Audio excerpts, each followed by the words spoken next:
My name is James Williams Jr. and this is going to be a two-parter, maybe a four-parter. I really don't know because I have to try and keep this as short as possible because I may have to put this on both Facebook and MySpace. And I'm going to attempt to do that while answering Messenger.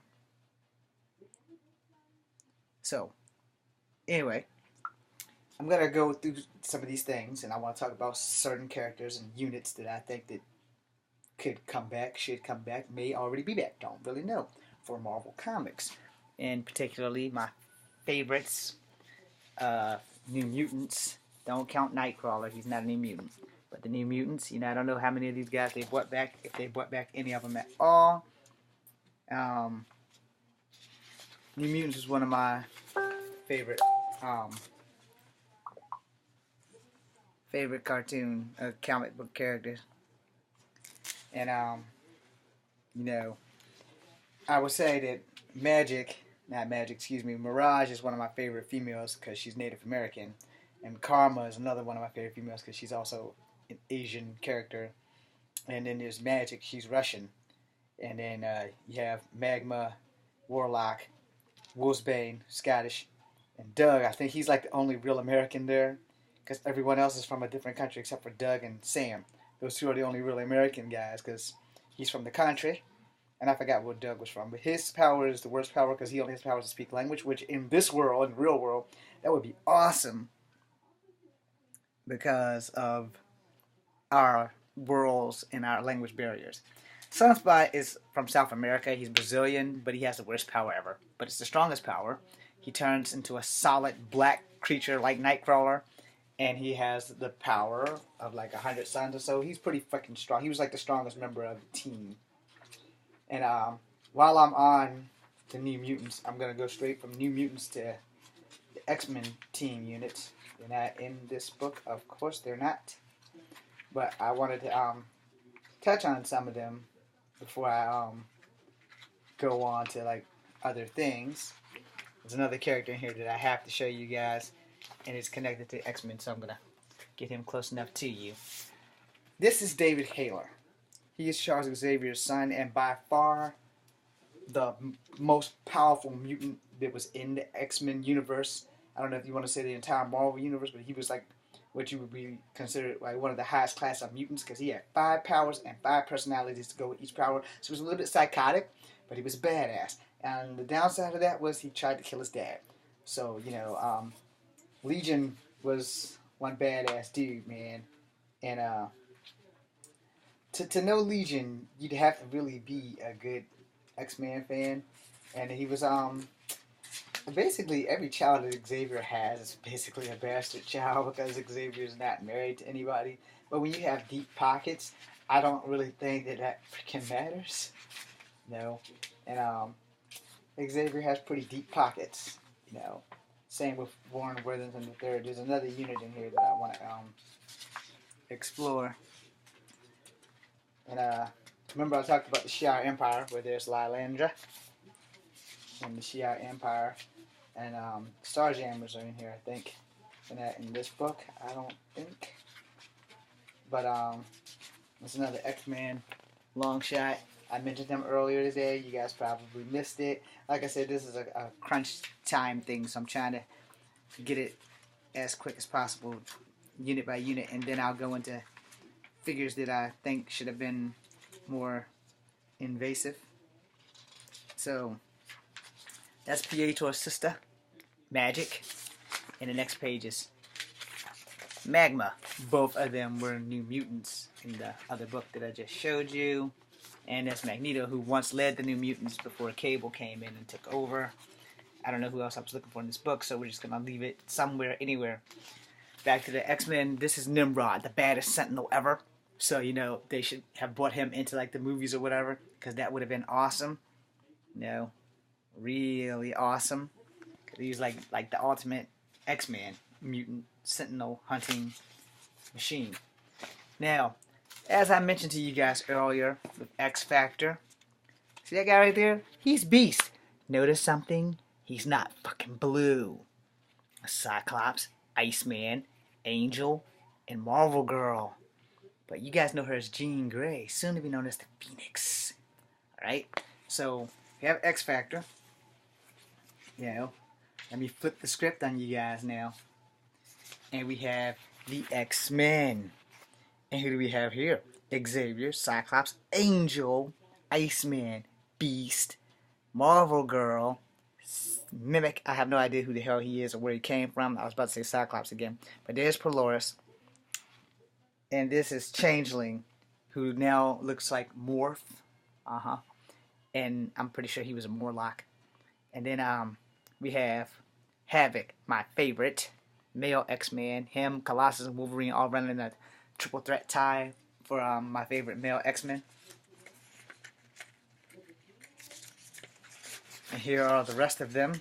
As I mentioned before, you have Nightcrawler, Banshee, Storm, Wolverine. You have Sunfire, Colossus, Thunderbird, John Proudstar. His brother's name is James Proudstar. Now you have Phoenix again, which was either Jean Grey. Then you have Rogue and you have Shadowcat, which is Kitty Pryde. And over here you have Excalibur members and X-Men members. You have Magneto. You have Phoenix 2, which is Rachel Summers. And you have Dazzler. You have Psylocke, the original Psylocke, and you have Longshot. So, in the first class, when we tell you who should have been there, it should have been Cyclops, Iceman, Beast, Marvel Girl, and damn, you guys didn't even see that. I'm sorry. Let's try that again. Should have been this one: Iceman, Beast, Marvel Girl, Angel, and Cyclops.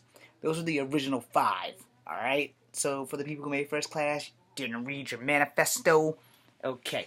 So we got that out the way, and you have these units, and I showed you Sunfire and all that other stuff. I'm not going to go into mansion details and things like that, but I do think that there could have been a group of heroes that they could have brought back, and they call the Human Zodiac. So in the Human Zodiacs, you have those 6 there, and you have those 6 there, and they're all named after the Zodiac sign. That was probably self-explanatory. So you have these guys, and they're in whatever world they're in. I think they're in the same world as Beta Ray Bill, but I'm not going to swear to it, and we don't have time to go into deep detail about that. Alright? Now, when you're going into the units and stuff, if I could find Freedom Force, I would love to find Freedom Force. They've got to be in this book. No, they don't, because X-Men starts with an X, you dickhead. So, let's see. You start with the T's. And the Exterminators are also members of the X-Men as well.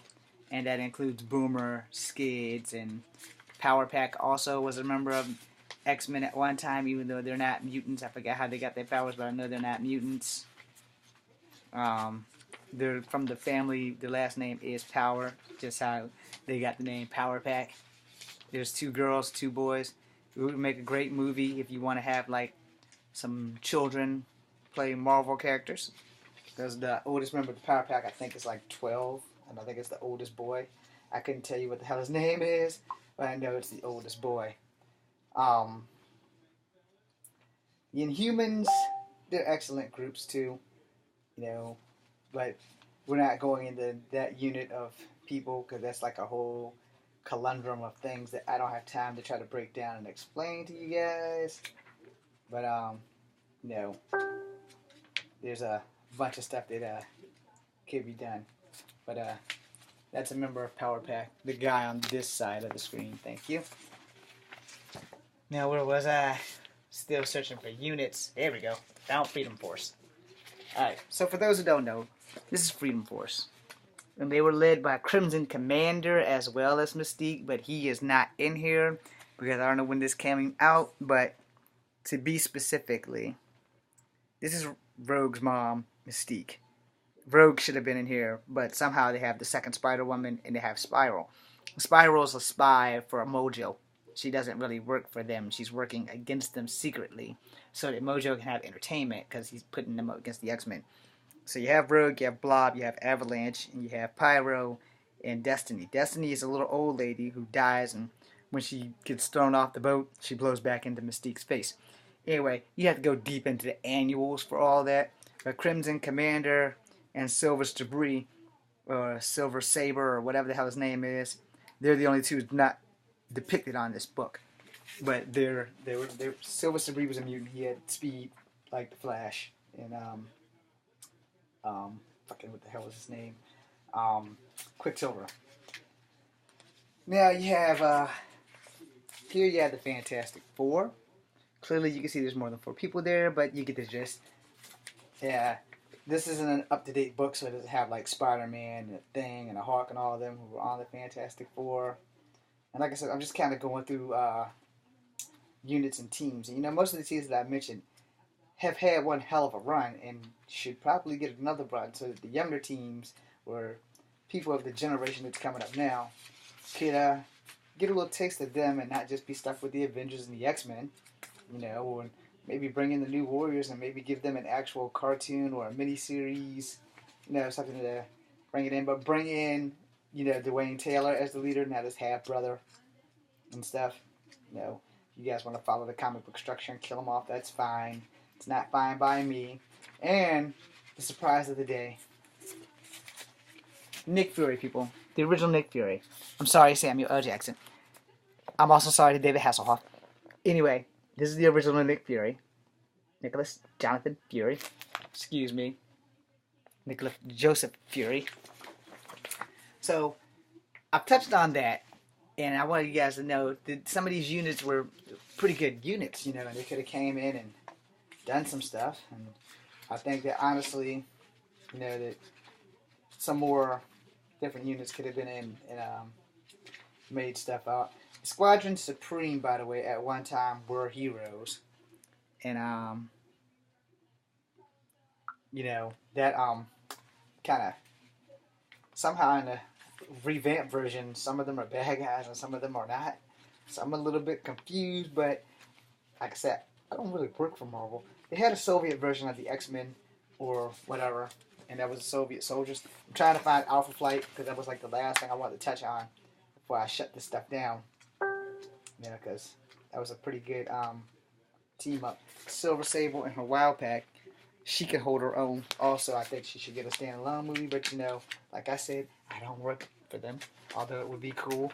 The Shroud, he's a good hero. They could probably work on too. He's basically like Cloak, but just as awesome. You know, so it kind of depends on how you want to look at it.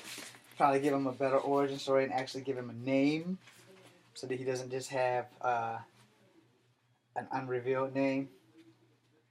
You know, we pretty much know that She-Hulk can stand her own and should have a movie. She was also an Avenger. I'm not really remembering the Serpent Society, but since I'm passing them by, there you go, the Serpent Society. You know, I also want to note that a lot of comics between Marvel and DC have, some of the people have the same exact names. Alright? DC also has a Scarecrow. His name is Jarvis, though, and I forgot what this guy's name is. His name is Ebenezer. Okay, so they both have the Scarecrow. You know, so when you like, okay, so how can they both have the Scarecrow, but they both don't have the Mad Hatter? Now I found the member of Alpha Flight, Sasquatch. He's a member of Alpha Flight, and there are other members separately through here, and I'm not gonna touch them. I'm gonna try to find the whole cover and give it to you, like properly or whatever. And Omega Flight. Now Omega Flight was a spin-off of Alpha Flight. Is that them? Nope. This is the Agents of S.H.I.E.L.D. This is not an updated book, so you're not going to see Coulson and them in there. Okay. However, that chick in the far right, Sharon Carter, is the granddaughter of Peggy Carter, or the daughter of Peggy Carter. I'm not really sure how that works out. I can't really tell you because I can't really remember. But you know, just so that you know, they're doing very well with their show, so they should be able to get another show. And you know, I definitely think that the Sentinels can hold their own, but no one wants to really make a movie about a bunch of robots going around killing mutants and things.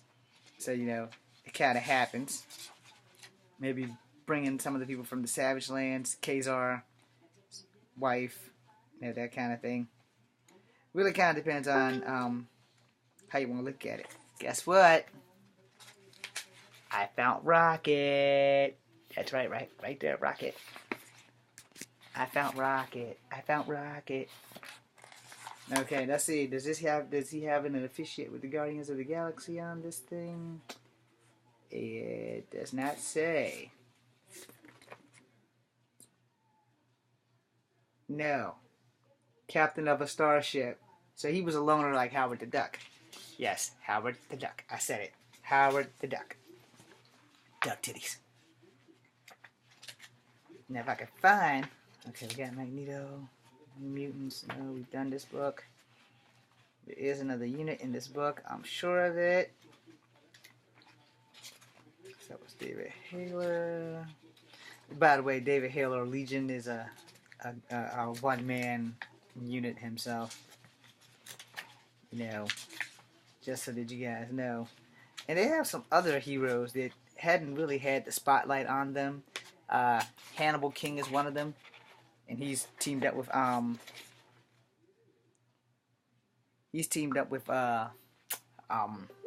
Blade and them. So, you know, it's pretty good. And for those who don't know, the Night Stalkers, they were a good group. They're not in any of these books, unfortunately, but they insist of Blade and Johnny Blaze and Morbius. Also Black Cat on occasions. No. Also on the Freedom Fighter Force, I meant to tell you, they left off Toad, who was also a member of the Freedom Force. In the Freedom Force, they were basically mutants who hunted down mutants and pretty much forced them to join Freedom Force. Join or be destroyed is kind of what their motto was. And, you know, if I had more time to get indulged in this, then I would. I just found Talisman or Shaman from the Alpha Flight. There he is. And things like that. 1 second, people.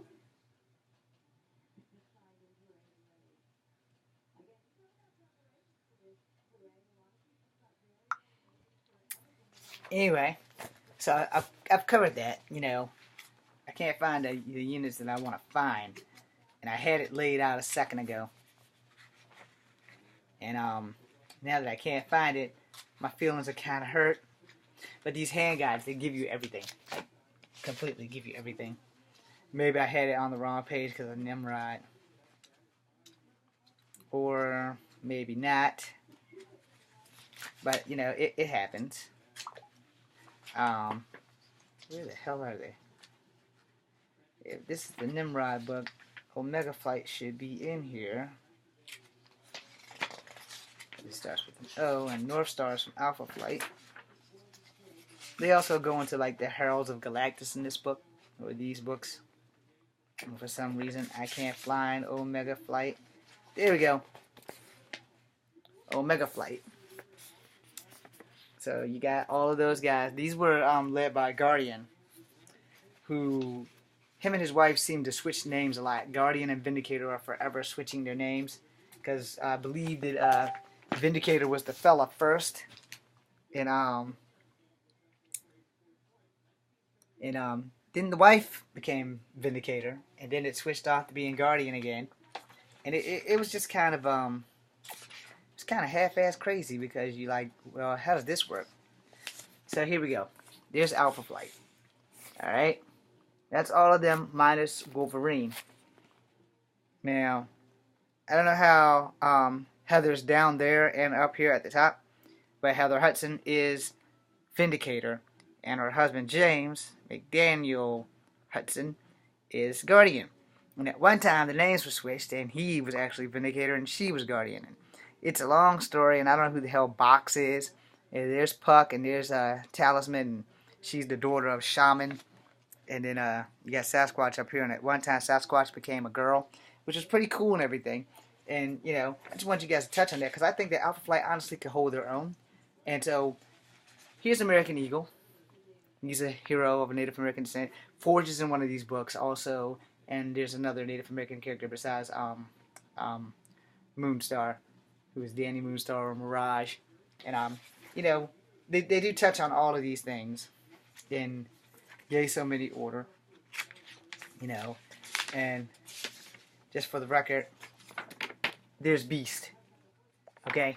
Now, like I said, before he was an Avenger, he was not blue. Once he became an Avenger, he turned blue. Okay? So for those who don't know, you guys can go back and backtrack it if you want, but I'm telling you the truth. Before he became an Avenger, he was not blue. He only became blue after trying to deal with experimental drugs to change him from being whatever, to kill his mutation and stuff like that. Other than that, it's pretty much the end of this. My name is James Williams Jr. Thank you very much.